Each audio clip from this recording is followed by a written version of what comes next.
বন্ধুরা, সাউথ আফ্রিকার বিরুদ্ধে প্রথম টেস্ট ম্যাচটিতে লজ্জাজনক হারের পরে ৩রা জানুয়ারি শুরু হতে চলেছে ভারত এবং সাউথ আফ্রিকার মধ্যে ২ নম্বর টেস্ট ম্যাচ। এবং বন্ধুরা, এই ম্যাচটি হতে চলেছে কেপটাউনে, এবং কেপটাউনে এখনও পর্যন্ত ভারতীয় টিম সাউথ আফ্রিকা টিমকে টেস্ট ম্যাচে হারাতে পারেনি।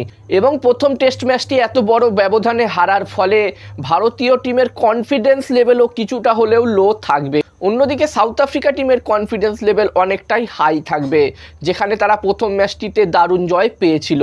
এবং আজকের এই ভিডিওতে আমি তোমাদের সাথে শেয়ার করার চেষ্টা করব যে এই ২ নম্বর টেস্ট ম্যাচটিতে ভারতীয় টিমের প্লেইং 11 কেমন হতে পারে। এখানে ভারতীয় টিমে অবশ্যই কিছু পরিবর্তন হবে। তো বন্ধুরা, এই ম্যাচটিতে ভারতের হয়ে ওপেনিং করতে আসবে রোহিত শর্মা এবং ইয়াশাসবি জয়সওয়াল, এবং ৩ নম্বরে আসবে শুভমান গিল, ৪ নম্বরে আসবে বিরাট কোহলি, ৫ নম্বরে শ্রেয়াস আইয়ার, ৬ নম্বরে কেএল রাহুল।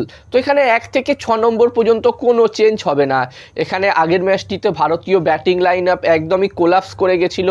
ভারতের হয়ে ওই ম্যাচটিতে প্রথম টেস্ট ম্যাচটিতে শুধুমাত্র প্রথম ইনিংসে কেএল রাহুল এবং দ্বিতীয় ইনিংসে বিরাট কোহলির ব্যাট থেকেই আমরা ভালো ইনিংস দেখেছিলাম। এছাড়াও কোনো ব্যাটসম্যান ওই ম্যাচটিতে রান করতে পারেনি। তবে এখানে ভারতীয় ব্যাটসম্যানরা অবশ্যই চাইবে এই ম্যাচটিতে কামব্যাক করতে এবং ভালো পারফরমেন্স করতে, বিশেষ করে ভারতীয় টপ অর্ডার ব্যাটসম্যানরা রোহিত শর্মা, ইয়াশাসবি জয়সওয়াল এবং শুভমান গিল, এই ৩ জনের ব্যাট থেকে প্রথম টেস্ট ম্যাচটিতে এই ৩ জনই সুপার ফ্লপ হয়েছিল। তো এখানে এই ম্যাচটিতে এরা অবশ্যই কামব্যাক করতে চাইবে। এবং এরপরে ৭ নম্বর পজিশনের কথা বললে এখানে ৭ নম্বরে খেলবে রবীন্দ্র জাদেজা।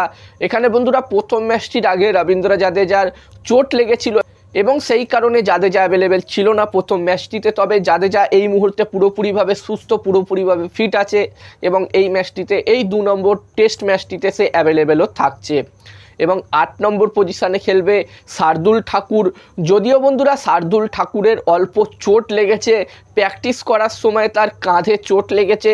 তবে একটি রিপোর্ট বেরিয়ে আসছে এবং সেখানে জানানো হয়েছে যে ম্যাচ শুরু হবার আগেই শার্দুল ঠাকুর পুরোপুরিভাবে সুস্থ হয়ে যাবে এবং ম্যাচে সে অ্যাভেলেবেলও থাকবে। এবং ৯ নম্বর পজিশানে খেলবে জাসপ্রীত বুমরা, ১০ নম্বরে খেলবে মোহাম্মদ সিরাজ এবং ১১ নম্বরে খেলবে এই ম্যাচটিতে আমার মতে আবেশ খান।